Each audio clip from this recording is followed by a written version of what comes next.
Fala galera, no vídeo de hoje vamos ter o segundo vídeo da série sobre radioatividade e energia nuclear. Hoje vamos falar sobre fissão nuclear, fusão, reação em cadeia, o projeto nuclear nazista, o projeto Manhattan e a explosão das bombas de Hiroshima e Nagasaki. E se você gostar, já peço para você dar um like, se inscrever no canal e compartilhar com os amigos. Confere aí!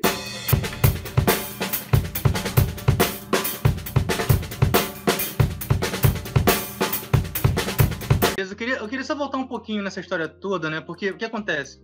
Quando o Becquerel, a Madame Curie, Pierre Curie faziam os experimentos lá sobre radioatividade, eles sempre analisavam, né, elementos químicos que tinham um número de massa muito grande, elementos muito pesados, né?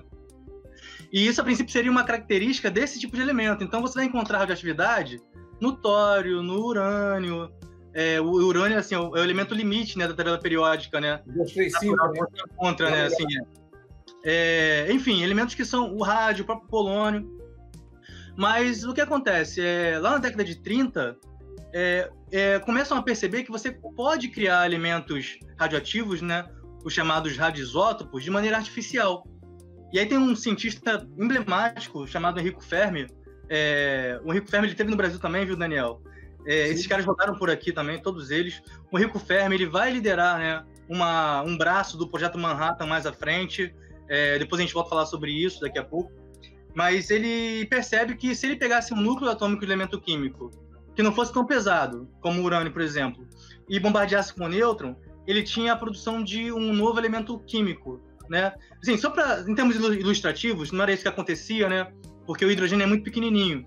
Mas se você pegar hidrogênio e bombardear com o nêutron, você vai ter, nesse elemento que era muito simples, só um próton no núcleo atômico, você vai ter um elemento químico agora que vai ter um próton e um nêutron. Ele continua sendo o hidrogênio de antes, né? De antes, porque o número atômico é a identidade do elemento químico, mas agora ele tem um número de massa maior, que é o dobro. E ele já não é mais chamado de hidrogênio, ele é chamado de deutério, né? Se você tem um hidrogênio com 2 nêutrons e um próton no núcleo, ele já é chamado de trítio. E o grande barato disso tudo é que esses elementos produzidos, eles são radioativos também. Então você não tem mais só radioatividade em elementos naturais muito grandes. Você tem produzidos artificialmente. E aí isso acontece ao longo da década de 30, né? Em 38, o Enrico Fermi vai ganhar o prêmio Nobel por conta desses estudos. E aí, de maneira meio que quase que acidental, eles percebem que se você pegasse um elemento químico muito grande e fizesse a mesma experiência, você podia ter algo diferente acontecendo. E aí entra em cena agora, entra em cena outras 4 pessoas muito importantes nesse contexto, né? São alemães, né? O Otto Hahn, o Stresemann, a Lise Meitner, que não é alemã, ela é austríaca, mas está na Alemanha nesse momento, o Otto Frisch, que é sobrinho da Lise Meitner. E é a Lise Meitner que consegue perceber que se você bombardeia com um nêutron o núcleo de urânio, você, quando for verificar, você não tem mais aquele átomo pesadão de antes. Você vai ter outra coisa, e ela identifica bário. Né? Hoje a gente conhece muito bem esse processo, né? Bário era produzido a partir do bombardeio do núcleo de urânio com o nêutron. E o bário tem um número de massa muito menor do que o de nêutron. E a jogada foi essa. Então, olha só, esse urânio ele está sendo dividido nesse processo. E nascia ali, então, a ideia de fissão. Né? Claro que, assim, essa galera está toda em contato nesse momento, né? O próprio Henrique Fermi, depois, ele assim, não é do nada, não é pegar um nêutron qualquer e jogar lá no núcleo atômico. Esse nêutron tem que ter uma quantidade de energia adequada, né? E aí você entra no processo de termalização, né? De frenagem do nêutron. É o Fermi que vai entender disso, e é por isso que ele vai parar num reator nuclear lá em Chicago, né? Mas nessa história, Lise Meitner, ela tem que sair da Alemanha, porque ela é judia, vai para a Suécia, para Estocolmo, mas antes disso ela vai passar um tempo em Copenhague, com o Bohr, lá na Dinamarca, e continua se correspondendo com o Otto Hahn, porque é ela quem de fato entende do processo todo, né? E aí uma das grandes injustiças que acontece é que eles passam a dominar esse processo, como você falou, né? A Alemanha dá um salto no pontapé nessa história toda, mas de maneira muito injusta é o Otto Hahn que ganha o prêmio Nobel sozinho, de 44. E a Lise Meitner é injustiçada, primeiro por ser mulher, por ser judia. O Otto arranjava que se colocasse o nome dela no trabalho poderia prejudicar a carreira dele, seria mal visto, né, pelo governo, por exemplo. Né? A própria Lise Meitner faz uma carta para Nature, um pouco depois, né, dessa descoberta, né, que foi em 38, 39, ela faz uma carta para Nietzsche falando, olha só, quem descobriu isso foi eu e tal, né, e assim, o pessoal meio que ignora esse movimento, manifesto dela, e assim, na minha concepção, é uma das grandes justiçadas na ciência no mundo, né, diante de uma descoberta tão importante como foi essa. Voltando, então, o que causa essa instabilidade nuclear nos elementos químicos, através de um bombardeamento de núcleo, ou até mesmo da emissão de partículas radioativas, é uma relação que os núcleos devem ter entre a quantidade de nêutrons e prótons. Segundo a tabela periódica, até o número atômico 20, essa relação ela é de 1 para 1, ou seja, se você tem um nêutron, você tem um próton, esse elemento é estável. Se você tem 2 nêutrons, você tem 2 prótons, esse elemento é estável. Isso vai até o número atômico 20, que é o do cálcio, e a partir do número atômico 20, essa relação nêutron-próton ela vai aumentando até o limiar de 1,6. Então, são elementos que buscam reduzir essa instabilidade deles, né? Então, de alguma forma, eles vão emitir partículas ou ondas, né? De modo a reduzir essa instabilidade, se tornando mais estável. A onda eletromagnética, ela sempre acompanha as emissões das partículas, né, na verdade. Então, é pensar que o átomo está ali com excesso de instabilidade, então, para reduzir isso, ele se tornar mais estável, e aí todo esse estudo está baseado nisso. Legal. Uma dúvida que sempre aparece que é a tal da fissão nuclear e da fusão nuclear, né? O que é mais ou menos isso? Você pode falar para a gente, mais ou menos, Milton, em linhas gerais? Deixa eu tentar aqui, ó. Só recapitulando um pouco aqui a experiência lá do Fermi, depois o pessoal da Alemanha, o Otto Hahn e a Meitner. O que acontece? Eles pegavam lá elementos químicos, bombardeavam os núcleos atômicos com nêutrons, perdão, e você tinha a produção de elementos químicos radioativos, né? Isótopos radioativos, ou radioisótopos, né? À medida que você vai aumentando o número de massa desse elemento-alvo que está sendo bombardeado, você percebe que, em algum momento, você não tem mais isso acontecendo. Ou, em alguns casos específicos, você tem a chamada divisão desse átomo, né? A fissão nuclear.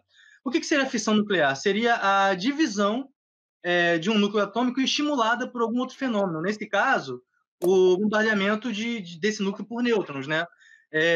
Esse nêutron ele é absorvido pelo núcleo atômico, esse núcleo atômico fica mais instável ainda do que ele já era, eventualmente, e aí ele tem que se dividir para reduzir essa instabilidade, né? Porque só emitindo radioatividade ele não consegue. Então ele se divide e vira outras duas coisas novas, chamadas de fragmentos de fissão, né? E esse processo vem acompanhado de liberação de energia. É aí que está a grande jogada, né? É isso que vai levar depois ao pessoal imaginar que pode criar uma bomba com esse processo, né? Então, a bomba atômica está ligada ao processo de fissão nuclear. E aí, depois, mais tarde, perceberam também que você poderia, ao invés de dividir átomos muito grandes em dois menores, juntar átomos pequenos em um átomo só maior. Então, se você pega, por exemplo, dois elementos... Só para lembrar, então, a fissão está ligada à quebra, né? Essa palavra fissão está ligada à quebra. Divisão, e aí não só a divisão, a fissão, como também a fusão, não é isso? A fusão, na verdade, você não divide, né? Não quebra, você junta. Então, na fusão, você pega lá dois elementos químicos pequenos, tipo hidrogênio, dois átomos de hidrogênio, e você, de alguma maneira, faz com que eles se unam, né? Produzindo alguma outra coisa. Sei lá, hélio, por exemplo. Não sei. Né? Você junta, forma hélio. Só que esse processo, ele é um processo que vai produzir uma quantidade de energia muito grande quando se compara com a quantidade de prótons e nêutrons envolvidas numa fissão nuclear, por exemplo, que é de um núcleo atômico muito grande, né? E a questão é que, para você conseguir esse processo, você precisa de muita energia. Então, por que o reator de fusão nuclear ele não é uma realidade até hoje? Porque você ainda não conseguiu encontrar uma equação que te dê uma energia produzida maior do que aquela que você precisa para estimular o processo. O que é um problema, né? Você tem que ter uma... Como produzir um sol, né? Como é que a gente pode produzir um pequeno sol, não é isso? Exatamente. Mas, assim, se a gente conseguisse, seria o melhor dos mundos. E outra coisa, né? Quando você junta dois átomos de hidrogênio, dando um exemplo, tá, pessoal? Produzindo hélio, você não tem o mesmo rejeito que é produzido quando você tem um átomo de urânio sendo quebrado, né?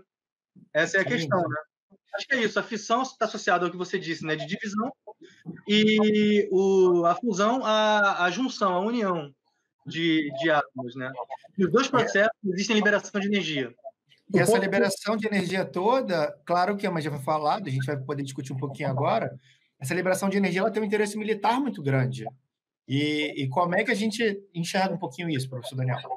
Eu acho que é interessante perceber também como as grandes descobertas científicas, elas não são resultados de um nome só, né? Isso é interessante, porque a gente está falando o nome de vários cientistas. Na verdade, você tem uma cadeia de eventos, uma cadeia de descobertas, uma cadeia de experiências que vão levar a uma grande descoberta. Então, isso muito esforço, né? E um processo longo, às vezes. Exatamente, exatamente. Isso aqui a gente começou lá no final do século XIX, e você passa pela década de 10, década de 20, década de 30, e no caso do uso militar, né, você vai ter só em 1945. Então você vê que realmente é um processo que vai se ligando, não é uma pessoa só que conduz. Vários e vários cientistas em diferentes lugares se comunicam e vão trocando as experiências.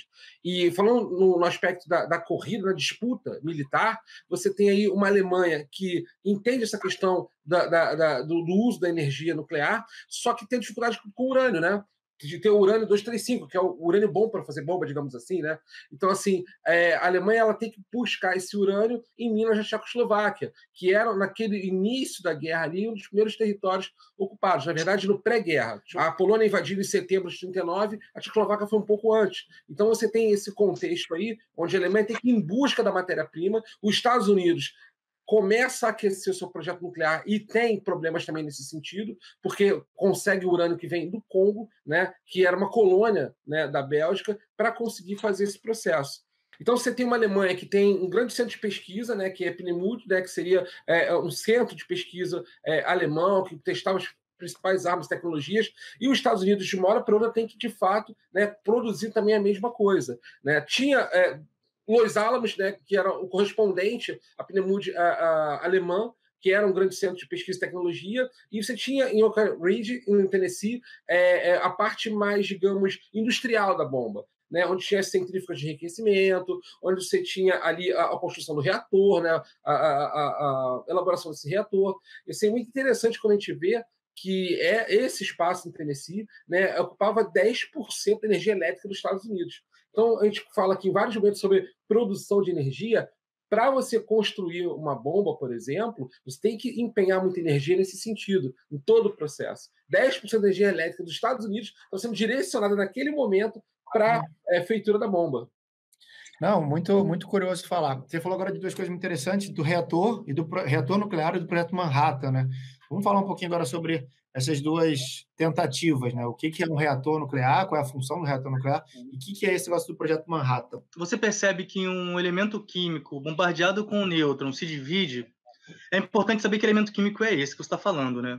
O urânio, ele é encontrado na natureza basicamente de duas formas, né? São dois isótopos, né? Um mais comum, que é o chamado urânio 238, né? Com número de massa 238, e tem o outro com número de massa 235. O urânio 238 você vai encontrar na natureza na proporção de 99,3%. E o outro, só 0,7%. Isso é decorrente, pessoal, principalmente do tempo de meia-vida de cada um deles, né? Assim, o tempo de meia-vida do urânio 238, ele é muito superior, acho que é de 4,5 bilhões de anos, enquanto que o de urânio 235 é só de 710 milhões de anos. Então, se você pegar, né, a idade geológica da Terra e tudo, você vai ver que a quantidade de um ser muito maior em relação ao do outro é por conta disso, o que é um fato bem curioso, inclusive. Então, se você pega lá e bombardeia o urânio 238 com um nêutron, você não tem a fissão desse cara, ele não se divide. Você produz, na verdade, Neptúnio. Se bombardeia de novo, plutônio. E por aí vai. E é assim que descobrem os chamados elementos transurânicos, que não são naturais. Bombardeando o núcleo de urânio, que está no limite ali da tabela periódica, né? Dos naturais. Sim, sim. E aí percebem o seguinte, esse elemento que sofre fissão nuclear, é o urânio 235, que é esse isótopo de menor quantidade. Então, quando você tem esse arcabouço todo na mão, você fala assim, poxa, estou no meio de uma guerra, tem gente aí avançando, indo na minha frente, inclusive, como é que eu faço para tentar contornar isso, né? E aí o Daniel já explicou o contexto. E aí o que acontece? O projeto Manhattan, ele nasce num esforço de guerra para a produção de uma bomba nuclear para usar na guerra, né? E aí, assim, são duas... Porque os americanos, então, estavam com medo que a Alemanha já tivesse esse poder. Porque então eles não tinham essa informação, né? O alerta foi dado pela comunidade científica, né? Que eles estavam pesquisando e aí fica aquele medo. O que o inimigo está fazendo? O que eu tenho que fazer do lado de cá? Não é isso? Fica um medo que a guerra acaba trazendo. Então, tem um alerta que é feito pela carta do Szilard lá, com Einstein, né? Encaminhando para o Roosevelt. Tem todo esse contexto, né? Mas eu digo o seguinte, já que eu tenho que tentar contornar isso, ou de repente me antecipar, eu vou fazer um grande projeto, que vai ser um grande esforço para a produção de uma bomba. E aí, assim, o Daniel falou de algumas instalações, né, aqui no território americano, né, são muitos laboratórios que são criados, né, algumas plantas são de enriquecimento, outros são reatores, porque qual é a jogada? Se você quer criar uma bomba de urânio 235, a sua estratégia, a sua técnica tem que ser o enriquecimento de urânio, porque você precisa fazer com que a concentração de urânio 235 aumente dentro daquilo que está disponível na natureza. Então você enriquece o urânio. Você, para produzir uma bomba com urânio 235, você precisa enriquecer. Você precisa aumentar a concentração desse elemento químico no que está disponível na natureza. Quando você vai numa mina de urânio, você tira muita coisa de lá e muito daquilo não vai ser útil para essa bomba baseada em urânio 235. Então existem algumas técnicas, né, de enriquecimento. Você pode usar... As técnicas de enriquecimento mais comuns são de ultracentrifugação e de fusão gasosa. Tá? A outra questão é que você pode, ao invés de produzir uma bomba com urânio 235, produzir uma bomba com urânio 238. Né? E eu queria só fazer um parênteses, que é o seguinte: você, quando está analisando esses elementos, a gente pode classificá-los em elementos chamados de fissionáveis, elementos físseis e elementos férteis. Um elemento fissionável é um elemento capaz de sofrer uma reação nuclear, uma fissão nuclear, mais precisamente. O elemento chamado de físsil é aquele que vai sustentar uma reação nuclear em cadeia. É o que acontece com o urânio 235, por exemplo. E o elemento fértil é aquele que pode virar elemento físsil, que é o caso do urânio 238. Então, o que acontece? Quando você pega o urânio 238 e bombardeia uma vez, 2, 3 vezes com o nêutron, você pode produzir plutônio. E esse plutônio, só lembrando, plutônio tem número atômico 94, e esse aí, nesse processo, teria número de massa 239. Esse plutônio é o plutônio considerado o elemento físsil, que promove uma reação em cadeia sustentável. Então, quando você fala em criar uma bomba nuclear com urânio 238, na verdade não é urânio, é plutônio que vai entrar na jogada. E como é que você produz esse plutônio? Você coloca o urânio, natural mesmo, com beneficiamento básico, né, dentro de um reator nuclear. No reator nuclear, o que a gente tem lá, cara, rolando pra caramba é nêutron, né? A cada fissão que acontece, você tem a produção de novos nêutrons, esses nêutrons são termalizados, podem ser absorvidos por novos núcleos atômicos, então depois de algum tempo, você vai ter aquele muito urânio 238 sendo transformado em plutônio 239. E é esse plutônio que vai ser usado na bomba nuclear. Então, a primeira bomba, a Little Boy, ela foi uma bomba de urânio 235, né? Foi jogada em Hiroshima, que foi feita a partir de enriquecimento de urânio. E você tem a outra, a Fat Man, que é baseada em urânio 238, plutônio, na verdade, que foi nos reatores nucleares. O projeto Manhattan tem como data muito importante a primeira reação em cadeia sustentada, que acontece num reator nuclear. É um reator que o Enrico Fermi está coordenando, né? Isso é um marco, porque a partir dali eles conseguem produzir material para produzir a tal da Fat Man. Milton, aproveitando que você falou bastante em reação em cadeia,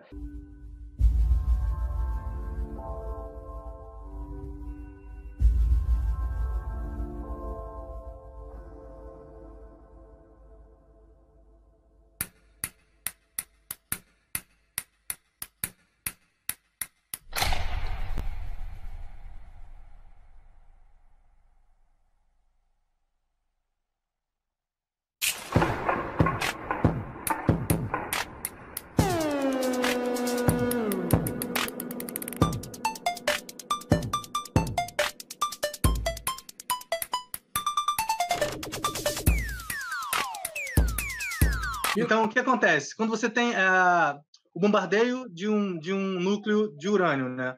Você tem a absorção de um nêutron por esse núcleo de urânio. Você tem a fissão dele, ele se divide formando outros 2 novos elementos químicos. São os rejeitos da fissão, né? ou fragmentos de fissão, e a produção de 2 ou 3 nêutrons. Isso é uma estatística, tá?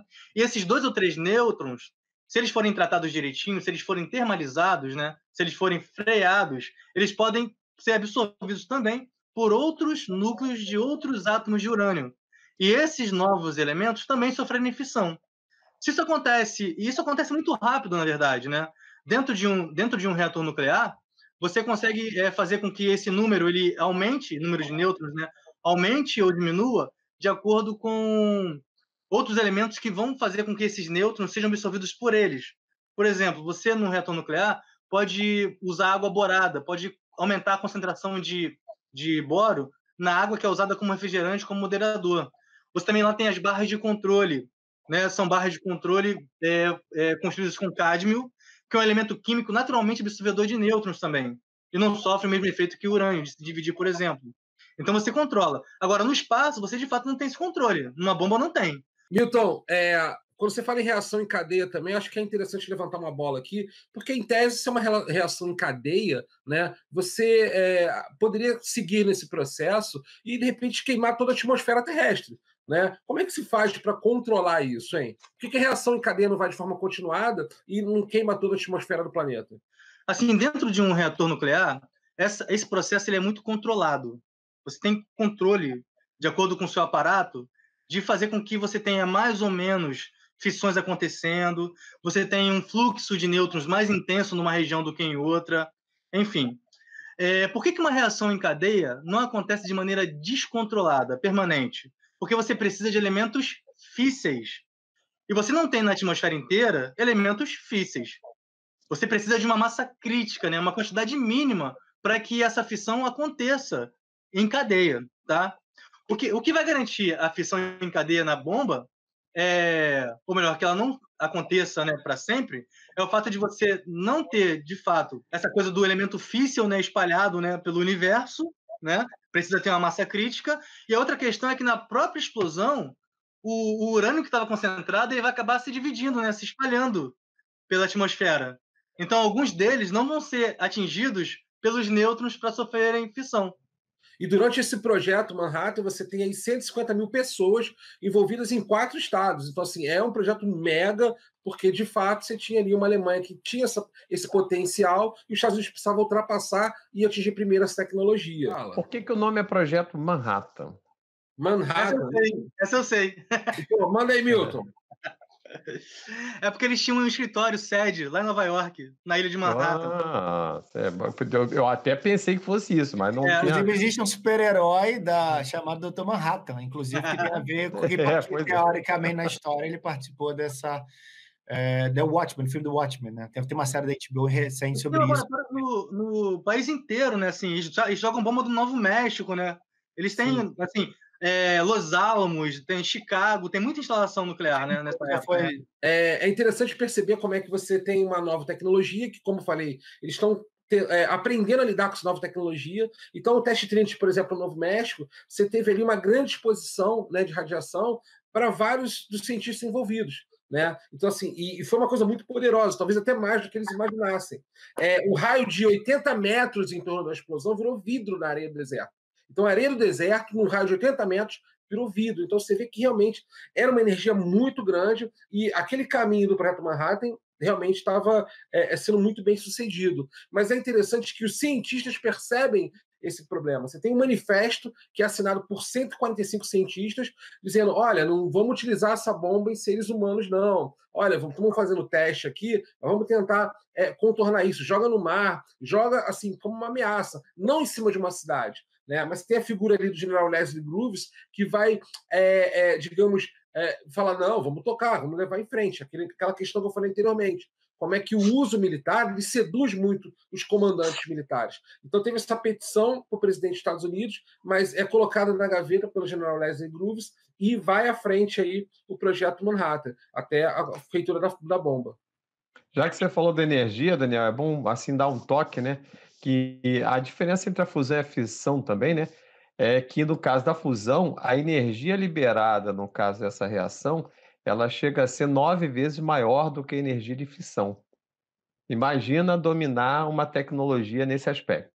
Quando você usa uma arma nuclear, você contamina o solo e contamina o ar local. Então, é uma arma que não é uma arma de invasão. Você não tem como colocar o seu exército depois naquele lugar que foi bombardeado. Então, é uma arma realmente de destruição em massa. Por isso que fica difícil, né, você usar ela como arma de invasão, né? Porque você inviabiliza o solo, você vai ter vários feridos locais, ou você vai matar os feridos, ou você vai ter que cuidar e gerando um problema muito sério para o seu exército. Então, é uma arma que é colocada como realmente destruição em massa. Não é uma arma que pode ser usada como uma tática de invasão, né? Porque você inviabiliza a atmosfera, o solo e tudo à volta. Então, você tem essa questão muito séria. Você falou sobre a questão da indústria química alemã, muito forte até hoje, muitos laboratórios, né? Muitas mega empresas alemãs. Sim, essa indústria química alemã que é muito forte até hoje, sem dúvida, o Fred falou.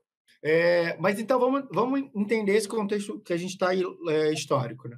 Tem esse medo, obviamente uma guerra gera muito medo, a ciência evoluindo de um lado, os avisos dos dois lados, as pessoas não têm muita certeza do que está acontecendo, e aí, de repente, decide-se jogar uma bomba atômica. Como é que foi isso? Assim? Como é que, de repente, vamos jogar uma bomba atômica no Japão? Como é que foi esse pensamento, Daniel? O que acontece é que a luta no Pacífico, né, entre o Japão e os Estados Unidos estava bem tensa, né? Para cada ilha que os americanos conquistavam, era com muito suor, porque os japoneses estavam lutando até a morte. Então, assim, a gente citar aqui Guadalcanal, Okinawa, todas essas ilhas, para ser conquistadas, geraram muitas mortes. Então, se pensava, então, que uma invasão ao Japão em si, a ilha principal, poderia gerar 1 milhão de mortes. Então, assim, você tem um momento de um processo que está acontecendo ali, né, de construção da bomba, você tem essa conjuntura, esse contexto de uma guerra já quase que finalizada. Na Europa, a guerra já está finalizada, Mussolini já está morto, Hitler também, e aí você tem o Japão ainda lutando sozinho. E aí você tem a possibilidade de mostrar para a União Soviética esse novo armamento. Não pode esquecer que a Guerra Fria ela já começa a nascer dentro da própria Segunda Guerra Mundial. Então você tem todo esse contexto. A possibilidade daquela divisão que a Alemanha já estava sendo dividida, não é isso?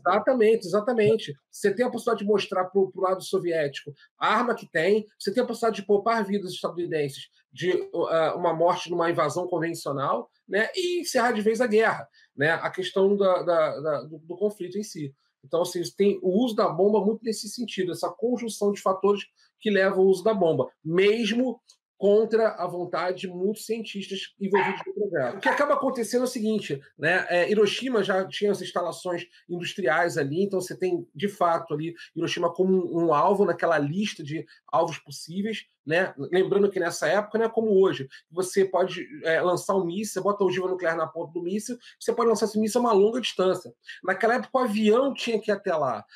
O bombardeiro tinha que largar essa bomba lá em cima. Então a logística, né, era muito mais complicada de fazer isso. Tanto é que é até curioso, porque você não tem um preparo da população japonesa, da defesa antiaérea japonesa, porque vem só um avião, só um bombardeiro. Muitos olharam e falaram, deve ser um avião de observação, não vai fazer nada, não é aquele conjunto, né, de bombardeiros como normalmente acontecia. E aí pega toda a defesa japonesa desprevenida. Você tem a primeira bomba, então, em Hiroshima, pelo seu interesse estratégico, industrial, para a produção de armas. E aí você tinha uma cidade chamada Kokura, que estava como alvo secundário, né, num segundo momento. Já que, com a bomba de Hiroshima, com toda a desgraça que aconteceu ali, ainda assim o Japão não se rendia. Então, o governo estadunidense ele vai querer atingir uma segunda cidade, escolhe essa cidade de Kokura, mas, como eu falei para vocês, a questão climática era muito complexa, então você tinha que ter condições climáticas adequadas para poder fazer esse bombardeio, né, poder largar essa bomba, e aí eles acabam optando por Nagasaki. Então, Nagasaki não estava nem na prioridade, seria a terceira cidade, digamos, a ser bombardeada. E acabou sendo por conta das condições climáticas mais favoráveis. Inclusive, tem um caso muito curioso, né, de um indivíduo que ele estava em Hiroshima, né, quando aconteceu a bomba ali, né, e ele foge, né, um sobrevivente, né, desse processo, ele acaba saindo de Hiroshima e vai para Nagasaki. Né, e ele está em Nagasaki quando estoura a segunda bomba, quer dizer, é um cara que realmente é super azarado, ou super sortudo, né, porque ele sobreviveu a 2 explosões nucleares, né. Muito, isso que é só. Tsutomu Yamaguchi. Me lembra também. Ou é também chamado de Wolverine, assim que estou admitindo. Tsutomu Yamaguchi. É mole? Legal. E aí, gente, gostaram do vídeo? Se gostou, dá um like, se inscreve no canal, compartilha com os amigos e aguarda, porque o nosso próximo vídeo vai ser sobre energia nuclear e a Guerra Fria. Abraços!